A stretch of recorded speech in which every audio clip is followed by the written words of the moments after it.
Hello everyone, I hope you're all happy and healthy along with your respected families wherever you're located on this God's green earth. Afghanistan's history has shown that in different times and periods that whenever there's heightened competition and conflict in the world between various powers, the governments in Afghanistan and the governance structures in Afghanistan have always been fragile, shaky, and have led to collapses during those turbulent times at the international level. There are different examples, but one example that we can give is the government of President Daoud Khan in Afghanistan, who was the first elected president of Afghanistan, and as someone who brought democracy in Afghanistan, who led the transition from monarchy to Republican system of governance in Afghanistan.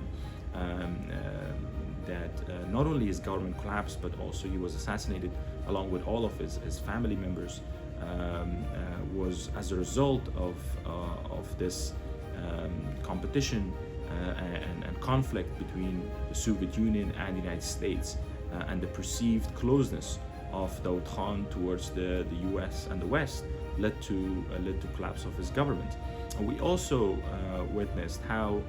President Hafiz Amin, who was a communist president, part of the Communist Party, who was brought into power by the Soviet Union.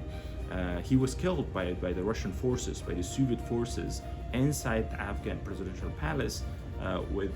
based on a perceived notion or intelligence that they had, whether it's true or not, that Hafizullah Amin was basically working for Americans, or he was grown to be close to Americans, because he had got his degree in Columbia University in the United States, and that connection made him vulnerable to this perception. And of course, there are other times in our history that we can point to, that the perceived notion of closeness of governments in Afghanistan did not allow them to operate for long. The government of Mujahideen or the Islamic government, which was formed after the collapse of Afghan President Najibullah, who was the last communist president in Afghanistan, did not go well because of this perceived notion that government was close to the Russians. The first Taliban regime was also problematic for the West, along with other aspects, that they had also developed ties with the Chinese, they had developed ties with Iranians, and they had developed ties with the Russians. And different times, Afghan presidents during the Republic time also, when they developed closer ties with Iran, with Russia, or with China, it was a source of frustration, a source of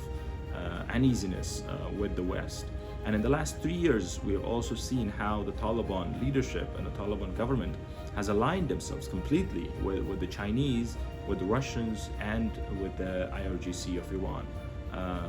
with the Islamic Republic of Iran. So this closeness and close proximity of the Taliban, under normal circumstances, it's something that could be ignored, based on various policy considerations that the West or the US has towards that region and towards Afghanistan. But in a circumstance of conflict, in a circumstances of heightened competition, where violence is reaching at the highest level, being exchanged indirectly between the US on the one side with the West, and on the other side the East, led by Russia, led by China and Iran and others who were playing a role in that bloc. This type of relationship that the Taliban has with the Chinese, with the Russians, with the Iranians, cannot be ignored, and it cannot be ignored any longer. and I'm sure that the relevant entities in the United States are anxious and are worried about that connection of a Taliban government, which is basically a terrorist state, having all of the terrorist organizations inside Afghanistan and serving as an umbrella to all of the terrorist organizations. And then imagine this terrorist state being aligned with the Chinese, with the Russians, and with the Iranians. The level of threat that it can create towards the US and towards the West in general is significant. And I'm sure that the relevant entities in charge of security in these countries, particularly the United States, are able to see this danger, will be able to see this threat, and have the necessary measures in place, or have necessary recommendations in place that they can present to the new government, to the new administration in the United States, for them to take appropriate actions immediately in order to safeguard and protect the US and the West against this evil axis that has been created against them. So with that hope, that hopefully that action, that measure, or that decision will help the people of Afghanistan to get rid of the Taliban regime and to be able to establish a people's government in Afghanistan, that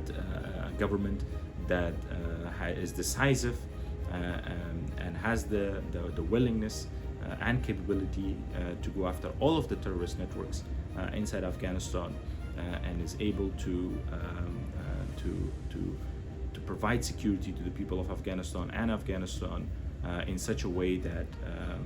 would not only be beneficial to the people of Afghanistan, but also be beneficial to the international community, particularly towards the United States and their allies. So with that hope, God bless you, God bless Afghanistan, and God bless our world.